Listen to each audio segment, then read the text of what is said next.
জুলাই বিপ্লব, ছাত্র জনতার দুর্বার আন্দোলন, গণ অভ্যুত্থানে স্বৈরাচারের পতন, সেই স্মৃতি যেন রাজপথের মঞ্চে আবারও ধরা দিল।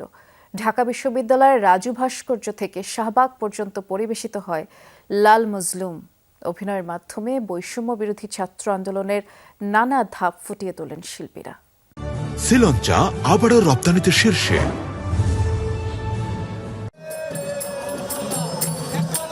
আবহমান বাংলা, অসাম্প্রদায়িক ভাবধারা ফুটে ওঠে শিল্পীদের কণ্ঠে।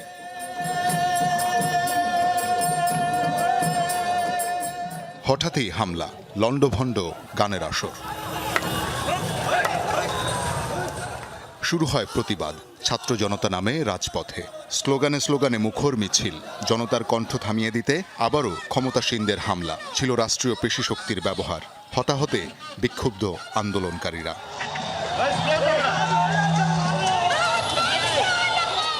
যতই আঘাত আসুক, এই প্রজন্ম ভয় পায় না। তাই তো বহুগুণ সাহস আর সুতীব্র একাগ্রতায় আবারও রাজপথে স্লোগান।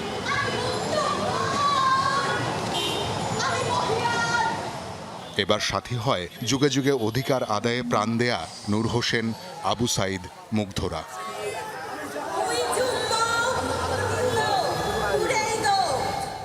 বাধা, আঘাত, আক্রমণ, নির্যাতন সহ্য করে এগিয়ে চলে মিছিল। একে একে আয়নাঘরের মতো সকল প্রাচীর ভেঙে ফেলে ছাত্র জনতার জয়যাত্রা। ক্ষমতাসীনরা শুরু করে সর্বোচ্চ নির্যাতন, মেতে ওঠে রক্তের নেশায়। চূড়ান্ত সেই আন্দোলনে মৃত্যুকে আলিঙ্গন করে শত শত মানুষ। রঞ্জিত হয় রাজপথ। রক্তমাখা শরীরে আন্দোলন হয় আরও দুর্বার। সব ভেঙে চুরমার করে জনতার ঢল এগিয়ে চলে সংসদ অভিমুখে। বৈষম্যহীন সমাজের প্রতিনিধি হয়ে কথা বলেন পাহাড়, সমতল, রিকশা চালকদের মতো মানুষরা। আমরা ঝিমিয়ে পড়ছি না, পৃথিবীতে আমার মনে হয় যে পায়ে চালানো রিক্সাটা এখন এটা আর রাস্তায় না থাকাই উচিত। এটা শুধুমাত্র একটা পথনাটক না, এটা রাজপথ গণপরিবেশনা। এই পথনাটকটির মধ্য দিয়ে আসলে আমরা জুলাই বিপ্লবের স্মৃতিকে তুলে এনেছি।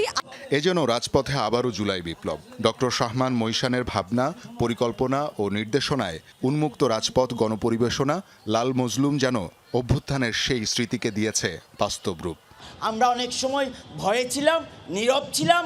আজকে আমাদের জবান খুলে গেছে। এই জবান যেন খোলা থাকে। যদি আবার বন্ধ হয় তাহলে আবার যেন এইভাবে জেগে উঠি আমরা সবাই। ছাত্র জনতার এই জয়যাত্রা এসে থামে শাহবাগে। নতুনের প্রত্যয় ব্যক্ত হয় সবার কণ্ঠে।